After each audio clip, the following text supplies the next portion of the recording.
fait plaisir à Martin Boucher, directeur de la Direction d'accès à l'égalité en emploi et des services conseils, et moi, Gemma Mejia, conseillère en accès à l'égalité en emploi, de vous présenter en fait quelques éléments du programme.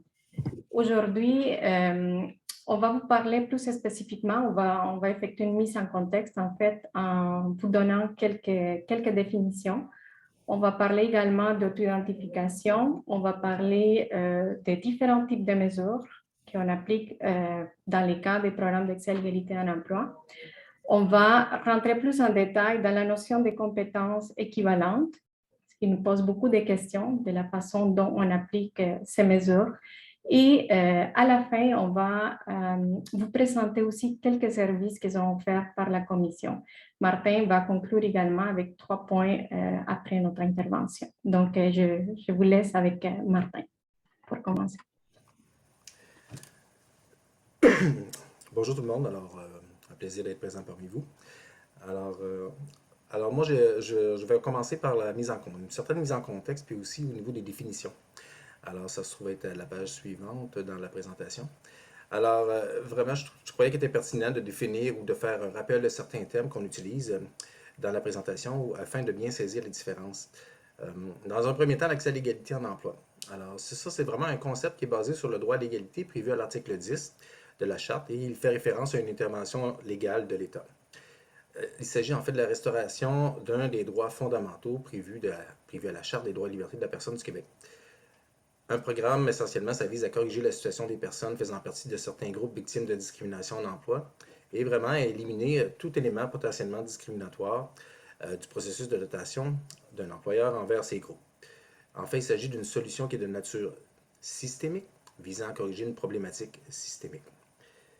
L'équité, lorsqu'on parle d'équité, ça fait référence à un sentiment ou à une perception de justice par rapport à une situation donnée. Elle désigne vraiment une démarche qui vise à traiter chaque individu et chaque groupe historiquement défavorisé de façon juste, en tenant compte de leurs caractéristiques particulières afin de les placer sur un pied d'égalité par rapport au groupe majoritaire. L'équité, c'est un moyen utilisé pour atteindre l'égalité. Alors voilà. Trois autres éléments que j'aimerais préciser aussi, c'est la diversité. Alors pour nous, la diversité, ça fait référence vraiment à un groupe d'individus qui possèdent des caractéristiques différentes par leur identité, leur origine géographique, culturelle, religieuse, l'âge, leur sexe, leur genre, leur orientation sexuelle, leurs limitations physiques ou intellectuelles, leur discipline, etc. Ce qu'on remarque, c'est que la diversité est souvent associée à un concept managérial de gestion axé sur la rentabilité économique d'une entreprise ou d'une organisation.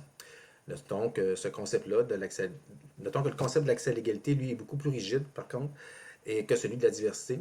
La diversité laisse en place à une plus grande latitude pour un employeur quant à son interprétation et aussi une liberté accrue quant à son application. Pour nous, l'inclusion fait référence à l'action de mettre en place un environnement respectueux de la diversité qui intègre pleinement tous les membres de la communauté, qui les accompagne et qui leur offre des mesures de soutien pour favoriser le bien-être et leur accomplissement. C'est vraiment un engagement soutenu visant l'accueil, l'intégration, l'accompagnement et le cheminement des groupes marginalisés. Tant qu'à l'EDI, lorsqu'on parle d'EDI, pour nous, ça regroupe 3 concepts: équité, diversité et inclusion.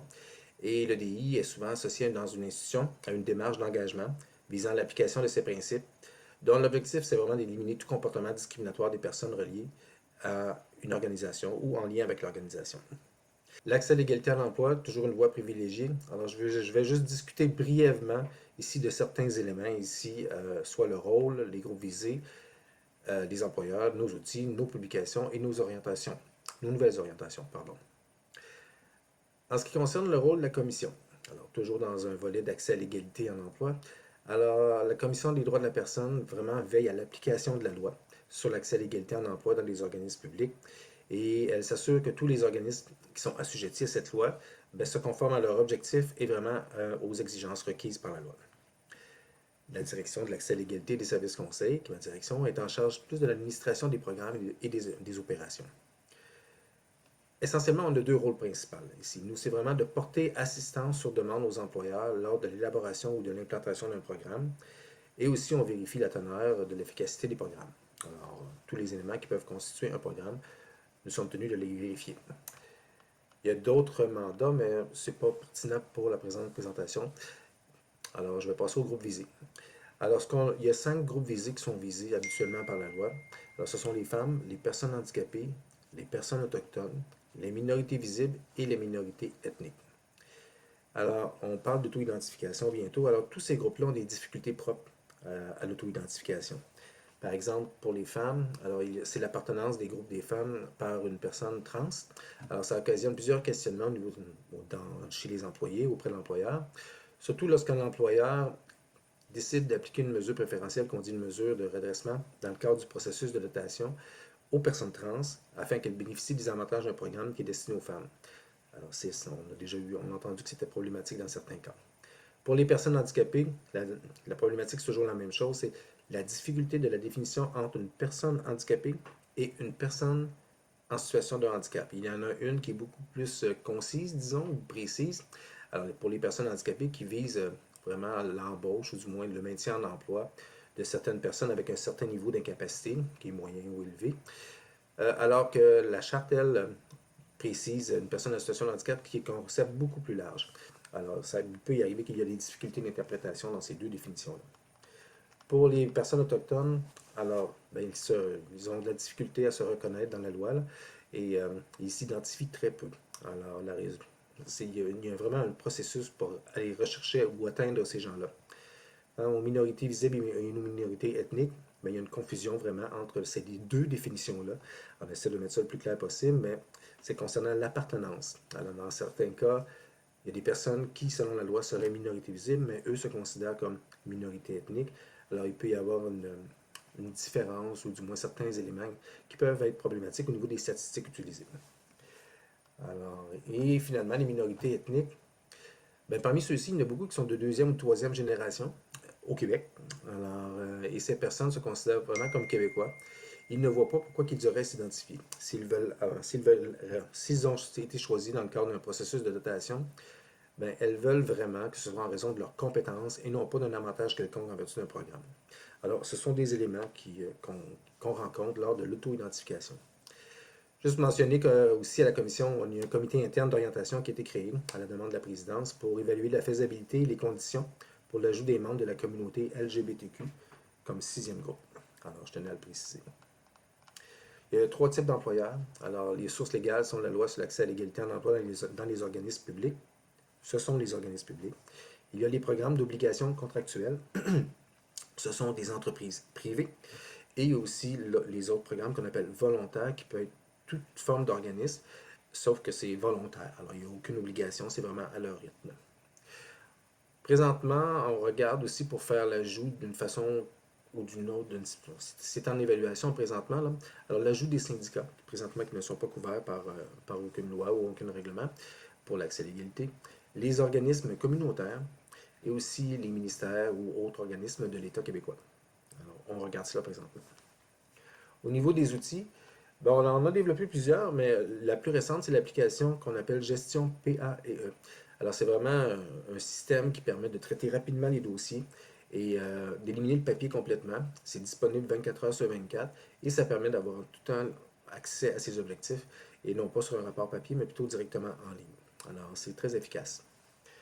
Il y a d'autres éléments que ma collègue va vous parler un petit peu plus tard, comme les formations. Mais je tiens à mentionner qu'on a quand même 3 publications. Alors, les publications, ce sont un rapport triennal aux 3 ans, ce qui vise un état de la situation pour les organismes publics. Il y a des rapports annuels maintenant qu'on publie à chaque année. On choisit un des 5 groupes visés pour faire un état de la situation et aussi les enjeux et les obstacles que ces gens-là peuvent rencontrer à l'emploi. Et on a un rapport quinquennal, c'est en collaboration avec le ministère de la Justice, qui on doit se positionner sur l'efficacité de la loi. Alors voilà. Quant aux nouvelles orientations, la commission, c'est tous les commissaires, les dirigeants de la commission ont adopté de nouvelles orientations. En 2016-2017, on a fait un diagnostic organisationnel. Alors, et on a revu certains éléments, dont les composantes de la méthodologie, les outils informatiques, j'en ai parlé, et aussi l'approche avec les employeurs, parce que dorénavant, ce qu'on fait, c'est on vise vraiment à accompagner, être très près de l'employeur. Alors, on cherche aussi à développer des partenariats avec les organismes en employabilité, mais ça s'en vient, c'est en développement. Alors, je vous rappelle les dernières conclusions du rapport triennal. Alors, les programmes ne sont pas nécessairement mis en œuvre d'une façon optimale. Alors, les efforts ayant été concentrés plus sur le processus que sur les résultats, ben, c'est ça. Avec nos interventions maintenant, on vise beaucoup plus les résultats parce on y croit. Et on insiste sur certaines mesures, dont les mesures de redressement. Alors, qui peuvent vraiment favoriser une hausse de la représentation des membres des groupes visés. Il y a aussi en dernier, un des objectifs fixés par la Commission et les progrès souhaités pour certains groupes visés en matière d'accès à l'égalité après 20 ans d'existence de la loi n'avait pas été atteint. Alors, même si la Commission n'est pas responsable des résultats, c'est le cas, cette responsabilité appartient aux organismes assujettis. Bon, on met tout en œuvre vraiment pour tous les éléments qui peuvent être placés pour assurer le succès des programmes et leur pérennité, mais on le fait. Alors, et entre autres, on va exiger une reddition de comptes et on est en train de réviser la judiciarisation des dossiers. Alors, on comprend par contre que malgré tous ces changements-là, ben, le défi majeur aussi pour la viabilité des programmes, parce que c'est la source des programmes, on repose là-dessus, c'est l'auto-identification des membres des groupes visés. Alors, j'en ai parlé un petit peu, je vais laisser ma collègue poursuivre là-dessus. Merci. Donc, merci Martin. Oui, justement, en fait, on voulait retenir dans la présentation d'aujourd'hui certains éléments qui sont clés dans l'application des programmes d'accès à l'égalité en emploi, dont l'auto-identification. On le sait, l'auto-identification est la base des programmes d'accès à l'égalité en emploi, mais pourquoi je devrais m'auto-identifier en tant que personne candidate ou employée? La raison est fort importante parce que si je ne m'auto-identifie pas, je ne pourrais pas bénéficier d'une mesure de redressement. En bénéficiant d'une mesure de redressement, ça va permettre d'augmenter la représentation dans les types d'emplois qui sont sous-représentés et au fur et à mesure de corriger les pratiques dans la gestion des ressources humaines qui pourraient être potentiellement discriminatoires. Donc, il y a 3 raisons importantes de privilégier l'auto-identification. C'est très important aussi de s'orienter vers l'auto-identification car on respecte la personne et on l'inclut dans ce processus, on l'inclut dans notre programme. Donc, c'est un élément essentiel. Et comment on devrait le faire normalement? Lorsque ce n'est pas fait, on privilégie toujours l'application du questionnaire d'auto-identification dès l'étape de recrutement. Donc, si on l'applique, comme je vous ai expliqué, on pourrait appliquer une mesure de redressement.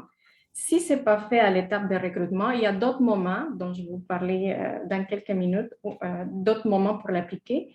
Mais si ce n'est pas fait à l'étape de recrutement, on pourrait le refaire en lançant une campagne de sensibilisation. Lors de cette campagne de sensibilisation, on informe des objectifs du programme.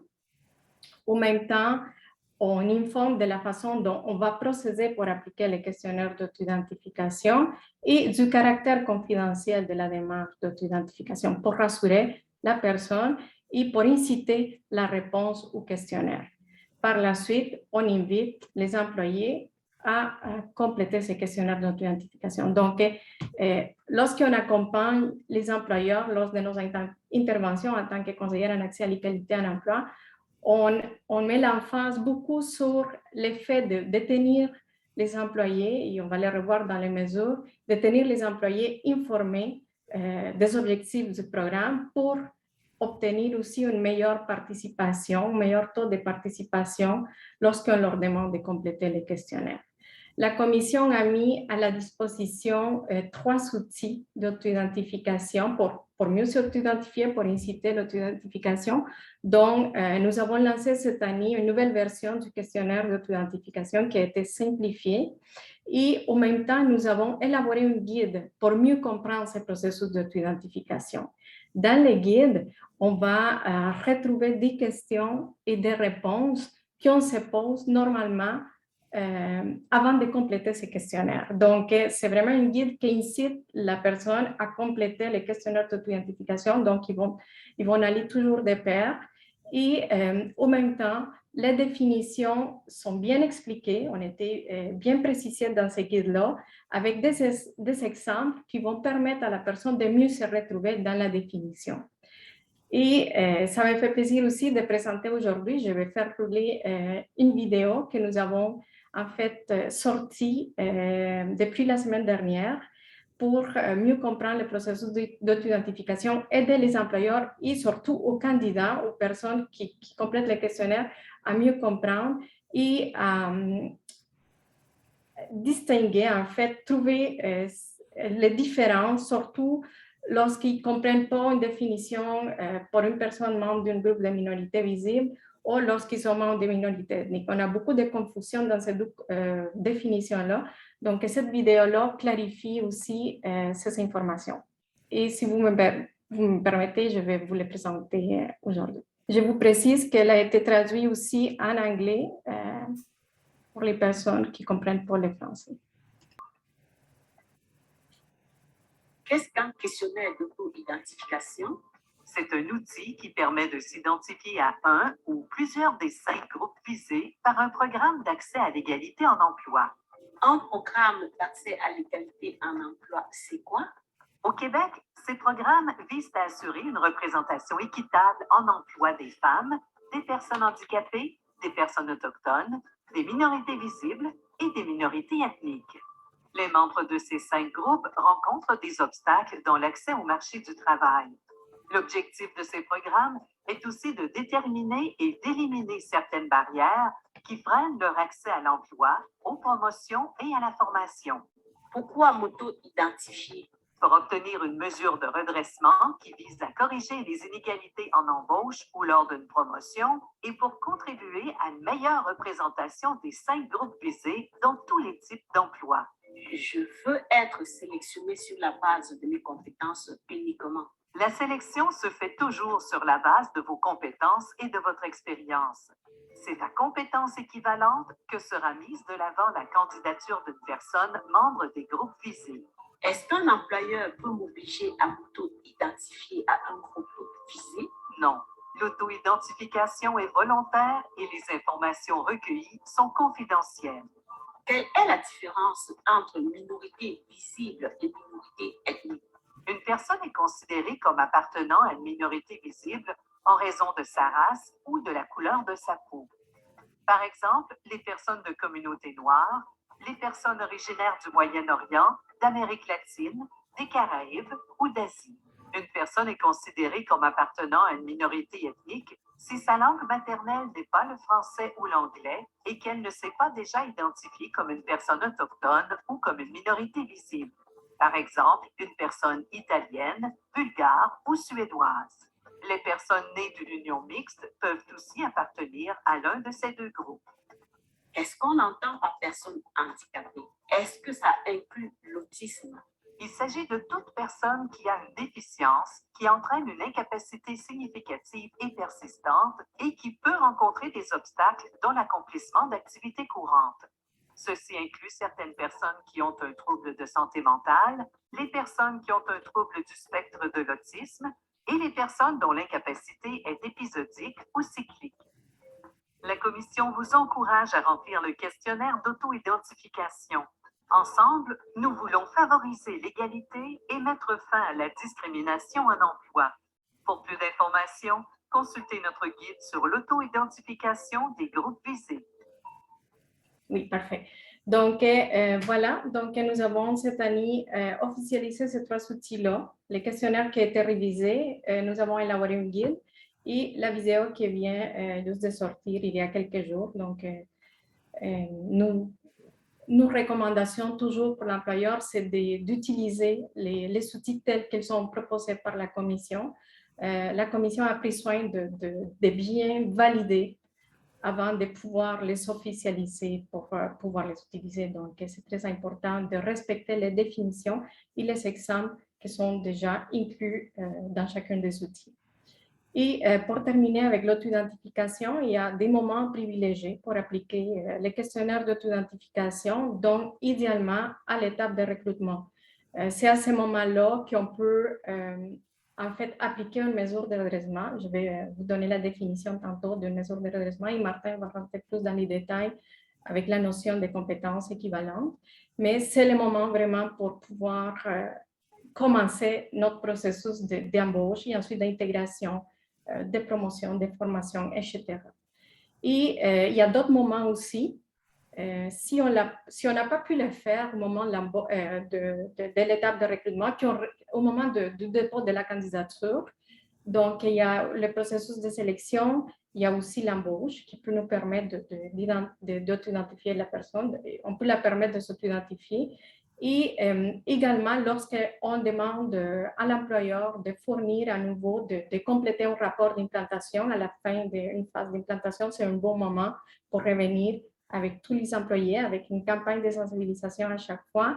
Sinon aussi, on pourrait les faire avec des mises à jour annuelles, périodiques, annuellement, pour valider s'il y a une variation dans la représentation, s'il y a des mesures à modifier, à ajuster. Au fond, ça nous permet également de faire des ajustements périodiquement dans l'implantation de notre programme. Donc, voilà pour ce qui est l'auto-identification. Concernant les mesures adoptées, les premiers types de mesures qui vont nous aider vraiment à rejoindre nos objectifs fixés, ça va être les mesures de redressement.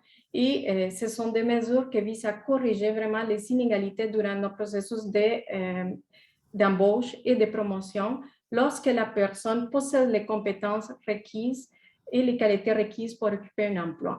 Donc, c'est le moment pour pouvoir appliquer une mesure de redressement. Un exemple concret de mesure de redressement, ça peut être, je me fixe pendant une période de 6 mois, 1 an. Je le sais que j'aurai pour une catégorie professionnelle qu'on appelle, par exemple, un poste professionnel, je le sais que j'aurai une possibilité de 10 embauches pour ces groupes d'emploi.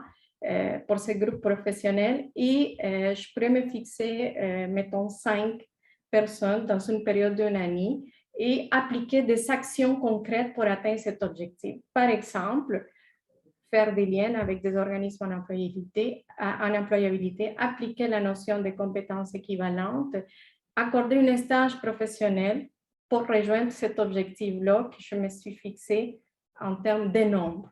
Donc, dans une période déterminée, pour une catégorie professionnelle, pour un groupe visé spécifiquement, je me donne un nombre à atteindre sur l'ensemble de mes perspectives de dotation. Donc, ça, c'est une mesure concrète de redressement. Il y a d'autres types de mesures aussi qui sont très importantes. Vous voyez que le programme, c'est vraiment un programme qui vise des actions complètes pour atteindre des objectifs. Donc, il y a d'autres types de mesures comme les mesures d'égalité de chance qui vont nous permettre d'éliminer des éléments potentiellement discriminatoires dans la gestion des ressources humaines. Donc, on a les mesures d'égalité de chance aussi qui vont éliminer des éléments potentiellement discriminatoires. Et on a pris soin aussi, lorsqu'on accompagne les employeurs, de commencer par des mesures essentielles dans chaque type de mesure pour pouvoir continuer et approfondir à chaque phase d'implantation dans les programmes. Et on a des mesures de consultation et d'information. Les mesures de consultation prévoient en fait le fait de tenir informé la direction, de créer par exemple un comité consultatif pour tenir informé la haute direction avec les ressources humaines, les représentants des employés, des objectifs du programme, de l'avancement dans l'implantation du programme et du contrôle des mesures en fait. Et les mesures d'information vont permettre de transmettre les informations nécessaires, de trouver les moyens pour transmettre les informations nécessaires aux employés qui soient au courant de ce qui se passe avec les programmes d'accès égalité en emploi. On a aussi également des mesures de contrôle. On demande à l'employeur en fait d'établir des moyens pour contrôler les objectifs. Et l'outil gestion PAE nous permet d'effectuer des mises à jour qui vont nous donner une idée de comment ça se passe et déterminer si les mesures que nous appliquons en ce moment portent des fruits ou pas. Donc, voilà concernant les mesures. Et Martin va vous expliquer la notion de compétences équivalentes dont on a beaucoup d'intérêt pour ce type de mesures qu'on applique. Merci. Alors, la notion de compétence équivalente. Alors, tout d'abord, juste préciser qu'auparavant, nous, on utilisait la notion de compétence égale. Alors, on n'utilise plus ça maintenant. Il n'y a pas il n'y a personne qui est égal. Alors, nous avons vraiment adopté le concept de compétence équivalente.